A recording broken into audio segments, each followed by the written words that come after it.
ঢেউয়ের বাবা এখন মোটামুটি সুস্থ আছেন। বাড়িতে নিয়ে এসেছে সপ্তাহ খানেক আগে। এখন তিনি বাড়িতেই রেস্ট নিচ্ছেন। ডাক্তার তাকে মাস দেড়েক রেস্টে থাকতে বলেছেন। নিজের কাজও তাই বন্ধ। তিনি কবেই চেয়েছিলেন কাজে জয়েন করতে, কিন্তু মেয়ে আর বউয়ের জন্য পারছে না। মা মেয়ে মিলে একবারে নজরবন্দি করে রেখেছে যেন। টাইম মতো খাওয়া, গোসল করা, ঘুমানো সবকিছু একটা নিয়মের মধ্যে আছে। দুইজনের যত্নে এখন তিনি আগের থেকেও নিজেকে সুস্থ মনে করছেন। নিজেকে কেমন চাঙ্গা লাগে। এর মধ্যে ঢেউয়ের কলেজের প্রিন্সিপাল স্যার দুইবার এসে দেখা করে গেছে। আজও স্যার এসেছে, সাথে আরও দুইজন লোক। দরজা বন্ধ করে কি যেন তারা আলাপ আলোচনা করছে। ঢেউ বুঝতে পারছে না ওরা কি এমন কথা বলছে। সে রান্না ঘরে মাকে সাহায্য করছে আর বারবার মাকে খোঁচাচ্ছে ওরা কি বলছে জানার জন্য। ঢেউয়ের মা খুব বিরক্ত হচ্ছে মেয়ের কর্মকাণ্ডে। এত প্রশ্ন করতে পারে মেয়েটা? উনি নিজেও টেনশনে আছে, কি করতে চাইছে লোকটা। ঢেউয়ের মা অবশ্য কিছুটা আভাস করতে পারছে, তবে এমন করে তিনি কিছু চাইছেন না। এদিকে নিজের স্বামীর মুখের উপর কিছু বলতেও পারছেন না। নিজের স্বামীর উপর উনার শতভাগ বিশ্বাস আছে। আজ পর্যন্ত উনাদের খারাপ হবে এমন কোনো সিদ্ধান্ত তিনি নেননি। তবুও মনতো মানে না, নিজের মনে হাজার খানেক সংশয় ভয় যেন এসে একটু পরপর স করে। কলিংবেলের শব্দে ঢেউয়ের মায়ের ভাবনার অবসান ঘটে। ঢেউ গিয়ে দরজা খুল। এখন আবার কে এলো মা? দরজা খুল, তারপর নিজেই তো দেখতে পাবি। যাচ্ছি, আমি আর কিছু করতে পারবো না, আমি রুমে চলে যাব। আগে গিয়ে দরজা খুল। আগা। ঢেউ গিয়ে দরজা খুলে হা করে তাকিয়ে থাকে। এ কি দেখছে সে? সত্যি নাকি স্বপ্ন দেখছে? অসময়ে না বলে অনাকাঙ্ক্ষিত ব্যক্তিদের আগমন। ঢেউ চোখ কচলাতে থাকে, সে কি ভুল দেখছে? ভুল দেখছিস না নি, যা দেখছিস ঠিকই দেখছিস। ঢেউয়ের মামি হাসতে হাসতে বলে। দরজার সামনে ঢেউয়ের মামা, মামি আর মামাতো বোন হাসি মুখে দাঁড়িয়ে আছে। আমাদেরকে কি ঢুকতে দিবি না নাকি? দরজার সামনে খাম্বার মতো দাঁড়িয়ে আছিস। ঢেউয়ের মামাতো বোন সিনথি। আমি বিশ্বাস করতে পারছি না তোমরা এসেছ। এসো এসো, ভিতরে এসো বলেই ঢেউ দরজা থেকে সরে দাঁড়ায়। ঢেউয়ের মামি ঢুকতে ঢুকতে বলে, আমার মা কত বড় হয়ে গেছে। মামির কথায় ঢেউ হাসে।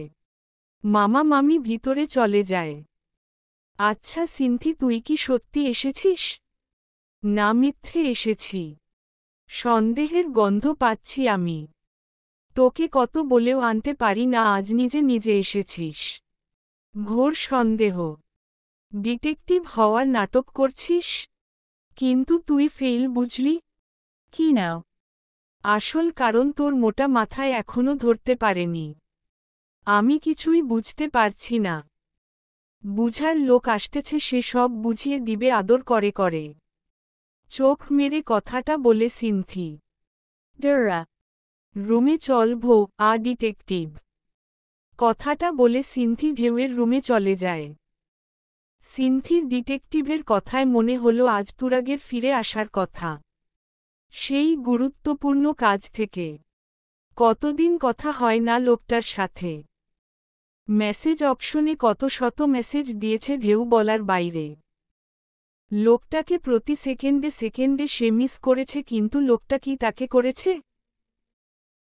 শন ডিটেকটিভ একটা। ঢেউ ঠিক বদলা তুলবে, এতদিন কষ্ট দেওয়ার জন্য শুধু সময়ের অপেক্ষা। ঢেউয়ের মনের কথা বলতে ও আর দেরি করবে না, সব জানিয়ে দিবে। তুরাগ যদি রাজি থাকে তাহলে তুরাগের কথা বাড়িতেও বলে দিবে আর লুকাবে না। তারপর যা হওয়ার হবে। তবে তুরাগ যে তার মনের অনেকটা জায়গা জুড়ে আছে সেটা ঢেউ প্রতিনিয়ত বুঝতে পারছে। বাড়িতে যদি মেনে না নেয় তাহলে সে কি করবে? নানা বাবা নিশ্চয়ই মানবে, ঢেউ বুঝাবে। আগে তুরাগ আসুক। কিরে ভাবনা কুমারী, তোর ভাবনার অবসান ঘটলে রুমে আয়। সিনথি ঢেউয়ের রুম থেকে চিল্লিয়ে বলে। ঢেউ নিজের ভাবনা রেখে সিনথির সাথে গল্প জুড়ে দেয়। একটু পর ঢেউ টের পেল পুরো বাড়িতে বাহারি খাবারের গন্ধে মো মো করছে। নিশ্চয় মা আর মামি মিলে সুস্বাদু খাবার রান্না করছে। উফফ ভাবতেই ঢেউয়ের জিহ্বায় পানি এসে যাচ্ছে। খিদে ও লেগে গেছে। সিনথি তুই বস, আমি বলি খাবার দিতে। তোর খিদে লেগেছে? কয়টা বাজে দেখেছিস? খিদে লাগার কথা না? না মানে তোর গলা দিয়ে খাবার নামবে? খাবার নামবে না কেন? তুই কিছু বুঝতে পারছিস না? সিনথির প্রশ্নে ঢেউ ব্রু কুচকায়। এর মধ্যে ঢেউয়ের মা আর মামি রুমে আসে। ঢেউ মা তাড়াতাড়ি ফ্রেশ হয়ে আয়। ঢেউয়ের মামি বলে, যাচ্ছি মামি, তাড়াতাড়ি খাবার দাও। খাবারের গন্ধে পেটে ইঁদুর দৌড়াচ্ছে। আহারে মা আমার, আপা ওদের আগে খাইয়ে নিলে ভালো ছিল না? ঢেউয়ের মামি ঢেউয়ের মাকে জিজ্ঞেস করে। তা ভালো ছিল, কিন্তু রান্না করতে লেট হয়ে গেল না? এখন তো অতিথিদের আগে খাবার দিতে হবে। তাও কথা। ননদ ভাবির কথার মানে খুঁজে পেল না ঢেউ। মেহমানের খাবার মেহমান খাবে আর আমাদের খাবার আমরা, এতে সমস্যা কি মা? নাকি শুধু ওদের জন্য রান্না করছ? ওরা খেয়ে বেশি হলে তারপর আমরা খাব? ঢেউয়ের কথায় সিনথি মুখ টিপে হাসে। পাগল মেয়ে, জাগিয়ে ফ্রেশ হয়ে এসে তৈরি হো। হাসতে হাসতে বলে সিনথির মা, আমরা কি কোথাও যাচ্ছি নাকি? হ্যাঁ যাচ্ছিস তুই। সিনথি, কোথায়? ড্রয়িং রুমে খাবার পরিবেশন করতে। বলতে বলতে ড্রয়ার থেকে ঢেউয়ের জন্য সুন্দর একটা থ্রি পিচ বের করে দেন তার মা। মানে কি মা? আমি এসব করতে পারবো না। তুমি জানো অপরিচিত লোকের কাছে যেতে আমার আনিজি লাগে। ওখানে তোর স্যার আছে। তবুও আমি পারবো না মা। ঢেউয়ের দিকে ঢেউয়ের মা রাগী চোখে তাকায়। সিনথির মা বুঝতে পারে মেয়েটা এখন বকা খাবে, তাই তিনি আদুরে স্বরে বলে, যা মা, কিছু হবে না, তুই শুধু দাঁড়িয়ে থাকিস। আর আমরা তো আছি। মামি আমাকেই কেন যেতে হবে? তোমরাই দাও না। তুমি কিন্তু বেয়াদব হয়ে যাচ্ছ। ঢেউ বড়দের কথা শুনতে হয়। ঢেউয়ের মায়ের কথায় সে অনেক কষ্ট পায়। ঠিক আছে যাচ্ছি, অভিমানী কণ্ঠে বলে ঢেউ। সকলের দিকে একবার তাকিয়ে বাথরুমে ঢুকে যায় ফ্রেশ হতে। আপা তুমি শুধু শুধু মেয়েটাকে ধমকাও। ভালো করে বললেই হয়। তোমার ননদের মেয়ে ভালো কথা শোনার মানুষ? এতক্ষণ ভালো করে বলছিলে, কাজ হয়েছে? আচ্ছা বাদ দাও আপা। ঢেউ ফ্রেশ হয়ে নতুন জামা পরে মা আর মামির সাথে খাবার পরিবেশন করতে যায়। খাবার টেবিলে ঢেউয়ের বাবা, মামা, প্রিন্সিপাল স্যার, একজন বয়স্ক লোক আর একজন মামার বয়সী লোক বসে আছে। সব মা আর মামিই করছে, ঢেউ শুধু দাঁড়িয়ে দাঁড়িয়ে দেখছে। তার মাথায় এটা ঢুকছে না, দাঁড়িয়েই যদি থাকতে হবে তাহলে এখানে আনার কি দরকার ছিল? শুধু শুধু এখানে দাঁড়িয়ে অন্যদের খাওয়া দেখাচ্ছে। এর মধ্যে ঢেউয়ের মা যে সেই কখন থেকে চোখ দিয়ে ইশারা করছে পায়েস দেওয়ার জন্য, সেদিকে তার খেয়াল নেই। এবার ঢেউয়ের মামি এগিয়ে এসে বলে, ঢেউ উনার পাতে পায়েস দাও। ঢেউ মাথা নাড়িয়ে বয়স্ক লোকের পাতে 1 চামচ পায়েস দেয়। আরেক চামচ দিতে গেলেই কানে এসে ঝংকার তুলে অনাকাঙ্ক্ষিত বাক্য, এতটুকুই যথেষ্ট নাত বউ। এত মিষ্টি সহ্য হবে না, তোর মিষ্টি মুখ দেখেই পেট ভরে গেছে। আমি আবার ডায়াবেটিসের রোগী বুঝলি? নাতবউ কথাটা ঢেউয়ের কানে বারংবার প্রতিধ্বনিত হতে থাকে। পায়েসের চামচটা হাত থেকে মেঝেতে পড়ে যায়। টুংটাং শব্দে ঝংকার তুলে। পৃথিবীর সব অনাকাঙ্ক্ষিত জিনিস বুঝি ঢেউয়ের সাথেই ঘটার জন্য তৈরি হয়েছে। এই যে 2 হাত ঘুমটা দিয়ে নতুন বউ সেজে বসে আছে, এটা তো একটু আগেও সে কল্পনায়ও ভাবেনি। জীবন তাকে সবচেয়ে বড় চমক দিয়ে গেল আজকে। জীবনের সব আশা সব স্বপ্ন নিমিষেই মিশে গেল। নিজেকে এখন একটা জীবন্ত পুতুল মনে হচ্ছে। সকলে সুতো ধরে টান দিয়ে দিয়ে ইশারা করছে আর সে সেই অনুযায়ী নেচে চলেছে। আহ জীবন আহ! আজকের দিনটা ঢেউয়ের জীবনে না এসে মরণ আসলেও সে সাদরে গ্রহণ করে নিত। ঢেউয়ের মন বারংবার চিৎকার করে বলছে, আল্লাহ কেন আমার সাথে এমন হলো? আল্লাহ গো, আমার সব শেষ হয়ে গেছে। বাবা মা কি করে এমনটা করতে পারল? যেই বাবা একটা জামা কিনে আনলেও তার পছন্দকে প্রাধান্য দিত, সেই বাবা আজকে বিয়ের মতো এত বড় একটা ডিসিশন তাকে না জানিয়ে অনায়াসে কি বড় সিদ্ধান্ত নিয়ে নিল। বাবা একটা বার জিজ্ঞেস করত ঢেউ কি চায়, অন্তত তাকে জানাতে পারত।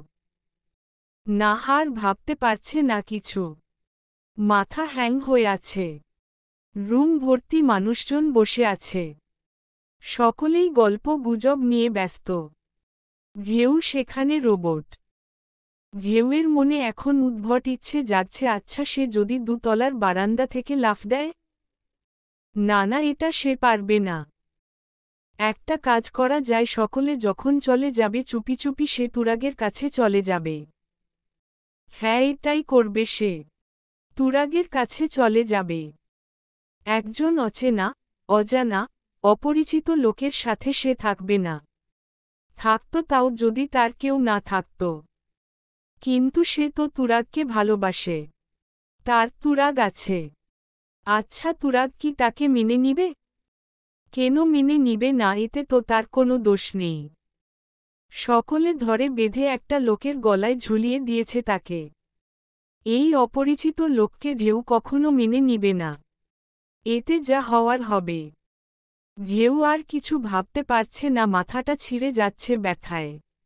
Up half a. ঢেউ খাবার টেবিলে পায়েস দিতে গিয়ে চমকায় নাতবউ শুনে। মায়ের দিকে অবাক চোখে তাকায়। ঢেউকে অবাক হতে দেখে বয়স্ক লোক তখন হেসে বলে, কি ব্যাপার নাত বউ, আমার ডাক শুনে এই অবস্থা? আমার নাতিকে দেখলে অজ্ঞান হয়ে যাবে না তো আবার? ন, নাত, ব, উ, ন, নাতি। কাপা কাপা কণ্ঠে উচ্চারণ করে ঢেউ। ঢেউয়ের মা সকলের দিকে তাকিয়ে হাসার চেষ্টা করে বলে, আসলে ওকে কিছু জানানো হয়নি তো এজন্য। ব্যাপার না বলে হাসে প্রিন্সিপাল স্যার। সকলেই ঢেউকে খেয়ে নিতে বলে। মুখটা শুকিয়ে একটুখানি হয়ে গেছে। কি করে খাবে ঢেউ? এখন কি তার গলা দিয়ে এক লোকমা ভাতও নামবে? সে তো এখন অথই সাগরে হাবুডুবু খাচ্ছে। তলে তলে সকলে এত কিছু করে ফেলেছে অথচ তাকে কিছু জানায়নি। আর নিজের মাথাতেও আসেনি এমন কিছু। ঢেউ ওইদিন রাতে আর খেতে পারেনি। বাড়ির কারোর সাথে কোনো কথাও বলেনি। পরের দিন এই নিয়ে বাড়িতে অনেক ঝামেলা হয়। ঢেউ রাগারাগি করে সে এখন বিয়ে করবে না। বাড়িতে কারণ জানতে চাইলে চুপ হয়ে যায়, কিছু বলতে পারে না। তুরাগের কথা চেয়েও বলতে পারে না, কারণ এখনও নিজের মনের কথা তুরাগকে বলতে পারেনি। তুরাগ যদি ঢেউকে ভালো না বাসে তখন। দুটানায় পড়ে আছে ঢেউ। এদিকে তুরাগকে কল দিয়েও পাচ্ছে না। ঢেউ বুঝতেও পারেনি ওইদিন সন্ধ্যায় তার জীবনের ভয়াবহ ঘটনা ঘটবে। একটা অপরিচিত পুরুষের সাথে নিজের নাম সারা জীবনের জন্য জুড়ে যাবে। বাবা নামক ব্যক্তি তাকে এমন ফাঁদে ফেলবে। হ্যাঁ, ফাঁদি তো এটা। এই যুগে এসেও বাংলা সিনেমার নায়িকাদের মতো ইমোশনাল ব্ল্যাকমেইল করে ধরে বেঁধে অন্যের গলায় ঝুলিয়ে দিয়েছে। অনেক কষ্টে তুরাগের সাথে যোগাযোগ করতে পেরেছে ঢেউ। তুরাগের সাথে জরুরি ভিত্তিতে দেখা করার জন্য বলে, কিন্তু তুরাগ শুধু কাজের দোহাই দেয়। অনেক কাকুতি মিনতি করে ঠিক করে নেয় পরের দিন শুক্রবার দেখা করবে। ঢেউ তুরাগের সাথে দেখা করে সব বলবে। তারপর বাড়িতে এসে তুরাগের কথা জানাবে, যদি মানে তাহলে ভালো, নয়তো সে তুরাগের সাথে পালিয়ে যাবে। ভালোবাসা ছাড়া সে থাকতে পারবে না। কিন্তু দেখা করার সুযোগ পাচ্ছে না। ঢেউয়ের মামাতো বোন সারাক্ষণ তার সাথে আঠার মতো লেগে থাকে। এটা যে বাড়ির সবার কাছাজি ঢেউ খুব ভালো করে বুঝতে পারছে। কিন্তু ঢেউও কম না, আজ যে করেই হোক দেখা করবে। জীবন মরণের ব্যাপার হয়ে দাঁড়িয়েছে। ঠিক মতো না খেয়ে না ঘুমিয়ে খুব ফুটবল হয়ে গেছে শরীরটা। চোখ আপনা আপনি বন্ধ হয়ে আসছে। ঢেউ চেয়েও খুলে রাখতে পারছে না। অনেক চেষ্টা করেও ব্যর্থ হয়। বিকাল হতে আরও কয়েক ঘন্টা আছে। ঢেউ ভাবল একটু ঘুমিয়ে নিই, তাহলে শরীরটাও ভালো লাগবে। বিছানায় শোয়ার সাথে সাথে ঢেউ ঘুমে তলিয়ে যায়। ঘুম ভাঙে হইচই করার শব্দে। বাসায় মনে হয় অনেক লোকজন এসেছে, সকলের কথার আওয়াজে ঢেউয়ের ঘুম ভাঙে। আড়মোড়া ভেঙে বসে বালিশের পাশে ফোন খুঁজে পায় না। ব্রু কুঁচকে আসে তার, ফোন কোথায় গেল? পুরো বিছানায় খুঁজেও ফোন পায় না। জানালা দিয়ে বাইরের দিকে দৃষ্টি যেতেই দেখে ঘুটঘুটে অন্ধকার। কয়টা বাজে? তাড়াতাড়ি উঠে ড্রয়িং রুমে যায়, দেয়ালের দিকে তাকিয়ে চোখ বড় বড় হয়ে যায়, সন্ধ্যা 6টা বেজে গেছে। ফোনের কথা ভাবতেই তাকিয়ে দেখে ঢেউয়ের মামাতো ভাই ঋষভ তার ফোনে গেমস খেলছে। ঢেউয়ের মেজাজ গরম হয়ে যায়, এগিয়ে গিয়ে টান দিয়ে ফোন ছিনিয়ে নেয়। ঢেউ কিছু বলতে যাবে তার আগেই দেখতে পায় তার বান্ধবী ইমা আর নিশি তার সামনে দাঁড়িয়ে দাঁত কেলিয়ে হাসছে। Ta Tora. হে হে হে, সব কথা পরে হবে। বেশি সময় নেই হাতে, চলচল 7টা বেজে যাচ্ছে। বলেই ইমা আর নিশি টানতে টানতে রুমে নিয়ে যায়। সকলে মিলে জোরজবরদস্তি করে ঢেউকে তৈরি করে। ঢেউ কিছু বলতে চায়, পাত্তাই দিচ্ছে না। এদিকে বাড়ি ভর্তি লোক, এত লোকের সামনে কিছু বলতেও পারছে না সে।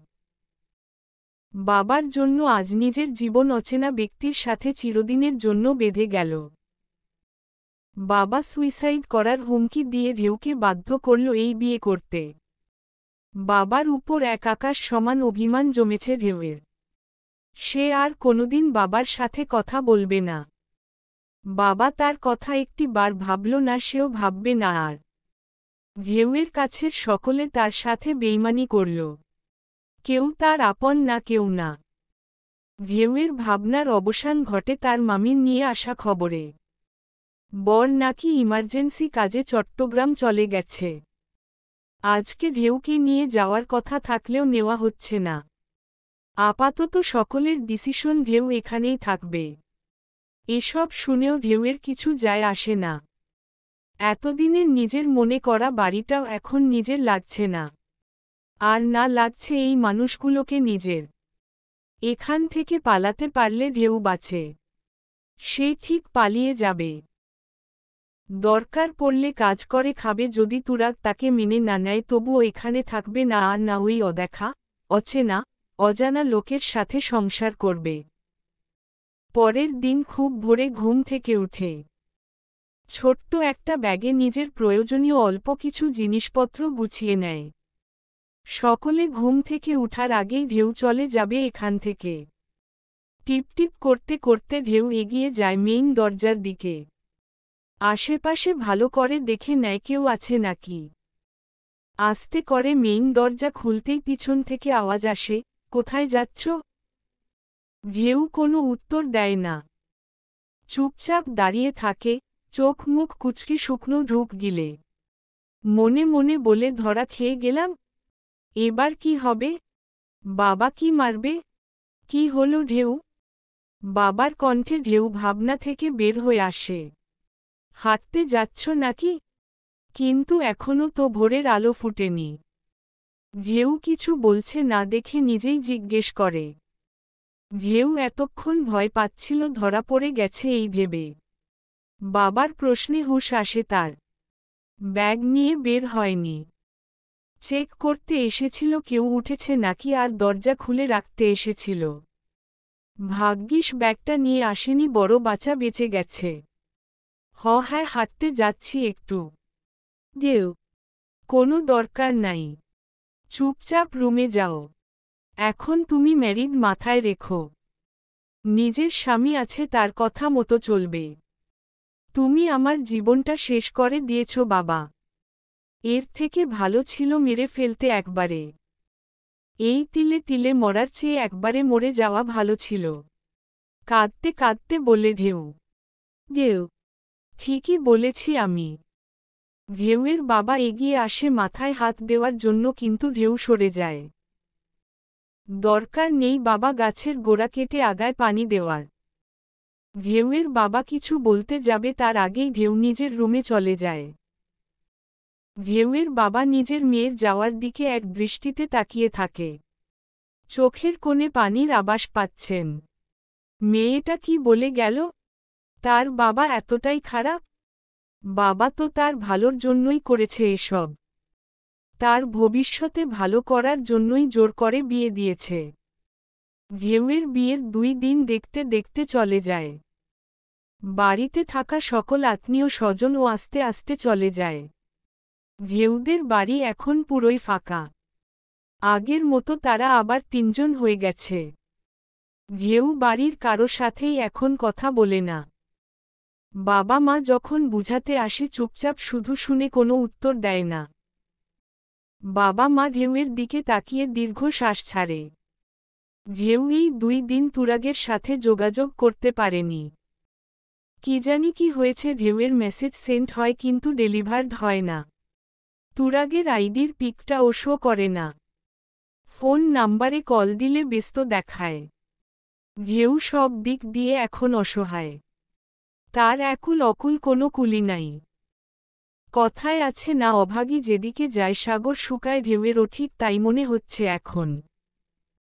দেখতে দেখতে আরও 2 দিন পার হয়ে যায়। ঢেউ নিজেকে কেমন ঘরবন্দি করে নিয়েছে। প্রয়োজন ছাড়া রুম থেকে ও বের হয় না। সারাদিন বসে বসে তার আর তুরাগের কনভারসেশনগুলো বারবার পড়ে। পড়তে পড়তে হাসে আর কখনো বা কান্না করে উঠে ফুপিয়ে। আজকে সকালে ঘুম থেকে উঠে বারান্দায় বসে অনিমেষ তাকিয়ে থাকে শূন্যের দিকে। তাকিয়ে থাকতে থাকতে চোখ কেমন জ্বালাতন করে তার। এর মধ্যে ঢেউয়ের মায়ের ডাক শুনতে পায়। ঢেউ এদিকে আয়, তাড়াতাড়ি দেখ কে এসেছে। ঢেউ মায়ের কথায় কোনো সাড়া দেয় না আর না গিয়ে দেখে কে এসেছে। যেই আসুক না কেন এতে ঢেউয়ের কিছু যায় আসে না। ঢেউ শুনতে পাচ্ছিস না আমার কথা? দেখ তুরাগ এসেছে। ছেলেটা একা একা সোফার রুমে বসে আছে। তোর রুমে নিয়ে যা, আমি চা নাস্তা নিয়ে আসছি। মায়ের কথায় ঢেউ ব্রু কুচকায়। সে কি ভুল শুনেছে? ঢেউ তুরাগ এসেছে। নানা এই তো স্পষ্ট শুনল, মা বলছে তুরাগ এসেছে। তুরাগ এসেছে তার মানে Turaga. ঢেউয়ের সব কেমন তালগোল পাকিয়ে যায়, নিঃশ্বাসের গতি বেড়ে যায়। জোরে জোরে শ্বাস নিতে থাকে, দৌড়ে চলে যায় বসার রুমে তুরাগকে দেখার জন্য। সোফার রুমে গিয়ে হাঁপাতে থাকে ঢেউ। তুরাগ তখন একটা প্রাকৃতিক ছবির দিকে মনোযোগ দিয়ে তাকিয়ে আছে। ঢেউ পিছন দিক দিয়ে দেখে ছলছল চোখে তাকিয়ে রয় কিছু সময়। শুকনো গলা ঢুক গিলে ভিজিয়ে কাপা কাপা কণ্ঠে ডেকে উঠে, তুতু তুরাগ। ঢেউয়ের ডাকে তুরাগ তাকায় ঢেউয়ের দিকে। ঢেউ এখনও দৃষ্টি সরায়নি, একভাবেই তাকিয়ে থাকে। তার পায়ের নিচের মাটি যেন সরে গেছে। সমস্ত আশার আলো বারবার শুধু নিভে যায়। ঢেউ তুরাগের দিকে তাকিয়ে কয়েক পা পিছিয়ে যায়। এটা তো তার তুরাগ না, এটা তো অন্য লোক। এই লোককে কেন মা তুরাগ বলল? এসেছিস তুই? জামাই বাবাজিকে নিয়ে যা তোর রুমে। ছেলেটা সেই কখন থেকে একা একা বসে আছে। তুরাগ বাবা তুমি যাও ঢেউয়ের সাথে। ঢেউয়ের ভাবনার মাঝেই তার মা কথাগুলো বলে। ঢেউ বুঝতে পারে এটাই সেই ব্যক্তি যার সাথে তার বিয়ে হয়েছে। আচ্ছা মা, তুরাগ কেন বলছে লোকটাকে? তার মানে এই লোকের নামও তুরাগ। হায়রে ভাগ্যে এই হওয়ার ছিল। ঢেউয়ের ইচ্ছে করছে এই মুহূর্তে সব ভেঙে গুড়িয়ে দিতে। অনেক কষ্টে নিজেকে সামলে রুমের দিকে পা বাড়ায়। ঢেউয়ের উদ্দেশ্য রুমে ঢুকে দরজা লাগিয়ে দিবে, এই লোককে কিছুতেই ঢুকতে দিবে না সে। রুমে ঢুকে দরজা লাগাতে নিবে কিন্তু পারে না, কিছু একটা যেন বাধা দিচ্ছে। ঢেউ ব্রু কুচকে দরজা পুরোপুরি খুলে দেখে তুরাগ নামের লোকটা দরজা আটকে দাঁড়িয়ে আছে। ঢেউ কিছু বলার আগেই লোকটা দরজা দিয়ে রুমে ঢুকে যায়। এবার দরজাটা লাগিয়ে দিন, গম্ভীর কণ্ঠে বলে কথাটা। ঢেউ তার উল্টো করে পুরো দরজা হা করে খুলে দেয়। ঢেউয়ের কর্মকাণ্ডে লোকটা হাসল নাকি বুঝা গেল না। নিজ দায়িত্বে এসে দরজা লাগিয়ে দেয়। লোকটার কাজে ঢেউ থমকায়, কেন যেন খুব ভয় করছে। এই লোক কি করতে চাইছে? আপনি দরজা লাগাচ্ছেন কেন? আপনি না লাগাতে চাইলেন? বউয়ের সামান্য ইচ্ছে পূরণ করলাম মাত্র। লোকটার কথায় গা জ্বলে যায়। চোখ মুখ কুঁচকে ঢেউ জিজ্ঞেস করে, আপনি এখানে কি করতে এসেছেন? একজন স্বামী বউয়ের কাছে কি করতে আসে? অবশ্যই রোমাঞ্চ। ঢেউয়ের কানের কাছে কথাটা বলে তুরাগ ঢেউয়ের বিছানায় আইস করে গিয়ে বসে। তুরাগের এরকম কথায় ঢেউয়ের পুরো শরীর আপনা আপনি কাঁপতে থাকে। ঢেউয়ের মাথাও কেমন ঘুরোচ্ছে, মনে হচ্ছে এখনই বুঝি মাথা ঘুরে পড়ে যাবে। আমি তো কিছু শুরু করলাম না, এতেই এত কাঁপাকাঁপি? শুরু করলে মনে হয় খুনের দায়ে যাবজ্জীবন কনফার্ম। আড়মোড়া ভাঙতে ভাঙতে ব্যঙ্গ করে বলে তুরাগ। মাথাটা আর এত শখ নিতে পারছে না। ঢেউ মনে হয় সারা জীবন এত শখ খায়নি, গত কয়েকদিনে এত পরিমাণ খেয়েছে। কি বলছে এসব দলোকটা মনে মনে ঢেউ তুরাগকে নির্লজ্জ ট্যাগ লাগিয়ে দিল।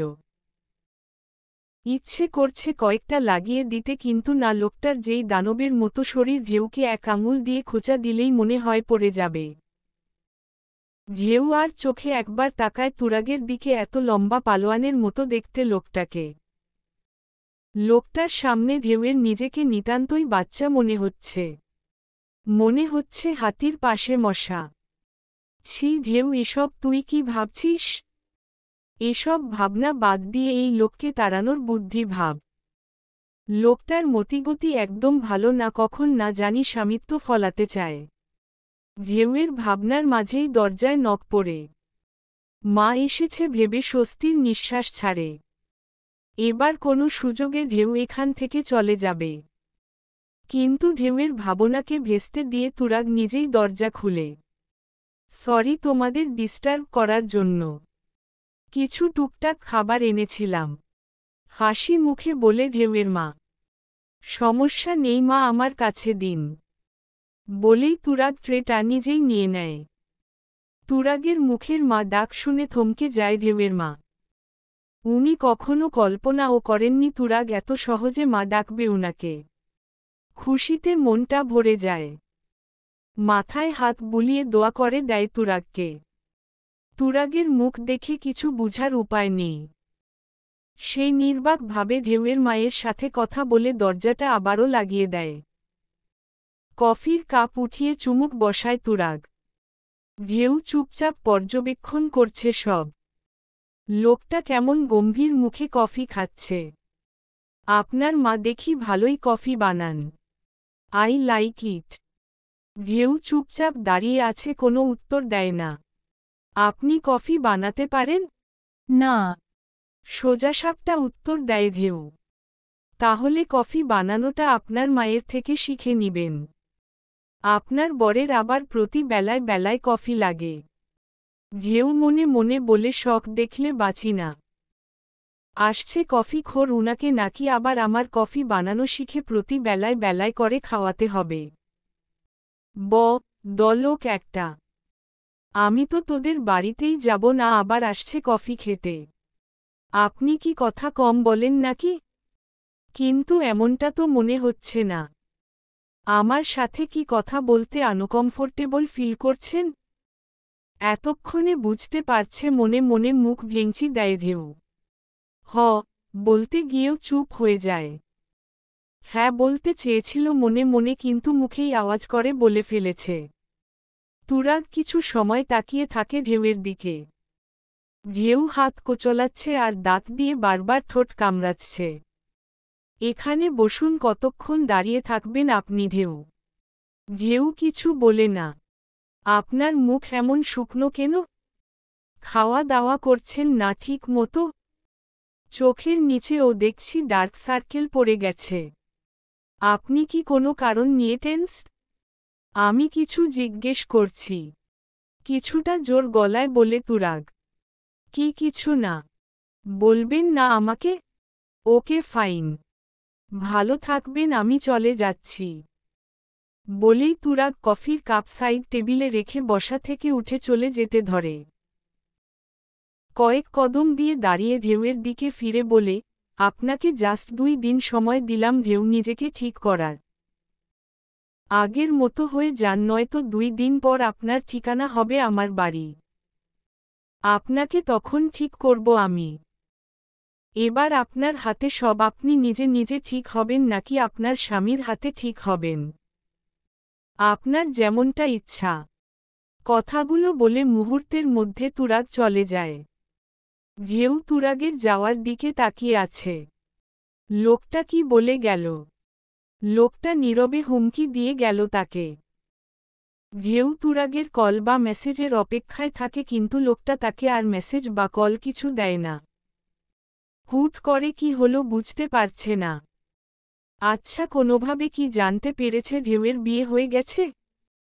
জানতে পেরেছে, ভালো কথা। ঢেউয়ের সাথে তো একবার যোগাযোগ করবে, একবার তো কথা বলবে। ঢেউ যখন ভাবনায় ব্যস্ত তখন তার মা রুমে ঢুকে। কিরে, তুরাগের সাথে পড়ে কথা হয়েছে তোর? তুরাগের কথা শুনে আবারও চমকে যায় ঢেউ, বুকটা কেমন কেঁপে উঠল তার। কয়েক সেকেন্ড পর বুঝতে পারল মা কোন তুরাগের কথা বলেছে। ঢেউ খুব বিরক্ত হয়। দুনিয়ায় কি আর কোনো নাম ছিল না? এই লোকেরও কেন তুরাগ নামই হতে হবে? এমনিতেই কষ্টের সীমা নেই, এই নামে আরও বেশি কষ্ট দিচ্ছে। এই লোকের নাম বলে মা বারবার তার তুরাগের কথা মনে করিয়ে দিচ্ছে। আমার সাথে কেন কথা হবে ওই লোকের? বিরক্তি নিয়ে বলে ঢেউ। ওমা, তাহলে কার সাথে কথা হবে? তোর বর, তোর সাথেই কথা হবে। আমি ওই লোককে বর হিসেবে মানি না। এক থাপ্পড় খাবি ঢেউ। তুরাগের মধ্যে কি এমন কমতি আছে যে মানছিস না? দেখতে ভালো, ব্যবহার ভালো, ভালো চাকরি করে, ফ্যামিলি ভালো, আর কি চাই তোর? আমার কথা বলতে ইচ্ছে করছে না। এখন যাও তুমি। হ্যাঁ, যাচ্ছি। তুরাগ বলে গেল আমাকে সে যা বলেছে তা মেনে চলতি। নয়তো তাড়াতাড়ি তোকে নিয়ে যাবে। কি বলেছে রে ও? জানি না মা, যাও তো। ঢেউয়ের ইমির সাথে কথা হয়। রাগ এক সাইডে রেখে কথা বলেছে। কয়েকদিন আগে ঢেউ জানতে পেরেছিল তুরাগ নাকি তার সাথে ফেসবুকে অ্যাড হয়েছে। এটা ইমি তাকে বলেছে। তুরাগের সাথে যোগাযোগ করার জন্যই ইমির সাথে কথা বলা। তুরাগ ঢেউকে ফেসবুকে ব্লক করে রেখেছে, ইমি যদি বলে কোনোভাবে রাজি করাতে পারে। ইমি জিজ্ঞেস করেছিল কিসের জন্য? ইমিকে 7-5 বুঝিয়েছে ঢেউ। অনেক সময় পরে জানায় তুরাগ রাজি হয়েছে দেখা করার জন্য। পরের দিন বিকেলে ঢেউ রেডি হয়ে যায় দেখা করতে। মনে খুব ভয়, সংশয় কি হবে। তুরাগের উপর আজ সব। ঢেউয়ের ভালো থাকা, সুখে থাকা সব। একটা রেস্টুরেন্টে দেখা করবে। ঢেউ আগেই গিয়ে বসে আছে। সাথে ইমিও আছে। ইমিকে এখনো কিছু বলেনি ঢেউ। তুরাগের জন্য অপেক্ষা করছে 2 জন। ইমি বসে বসে কফির কাপে চুমুক দিচ্ছে আর মোবাইল দেখে দেখে হাসছে। ঢেউ বিষয়টা লক্ষ্য করলেও কিছু বলছে না, সে এখন টেনশনে আছে তুরাগ আসলে কি দিয়ে শুরু করবে। মিনিট 5 পর তুরাগ রেস্টুরেন্টে ঢুকে। ঢেউ তুরাগকে দেখে একটা শুকনো ঢুক গিলে। কেন যেন গলা শুকিয়ে যাচ্ছে। তুরাগ এসে হাসি মুখে ওদের সামনের চেয়ারে বসে পড়ে। হেই, কি অবস্থা তোমাদের, কেমন আছো? তুরাগের প্রশ্নে ইমি উত্তর দেয় ঢেউ চুপচাপ। তুরাগকে দেখছে, সে কি স্বাভাবিকভাবে আছে যেন কিছুই হয়নি। অথচ এতক্ষণে ঢেউকে দেখে পাগল হয়ে যাওয়ার কথা। তুরাগ এসে কফি অর্ডার করে 2 কাপ। ঢেউরা আগেই কফি নিয়েছে তাই আর কিছু নেয়নি। তুরাগ জানায় তার বন্ধু আসবে তাই 2 কাপ অর্ডার করেছে। সকলেই এখন চুপচাপ। এর মধ্যে তুরাগ কিছুটা চিল্লিয়ে বলে, টি স্কয়ার এদিকে। হাত দিয়ে ইশারা করে দেখায়। ঘেউ সামনের দিকে তাকিয়ে স্তব্ধ হয়ে যায়। বসা থেকে দাঁড়িয়ে যায়। বিপদ যখন আসে সব দিক দিয়েই আসে। আর বিপদ মনে হয় ঢেউকে একটু বেশিই পছন্দ করে।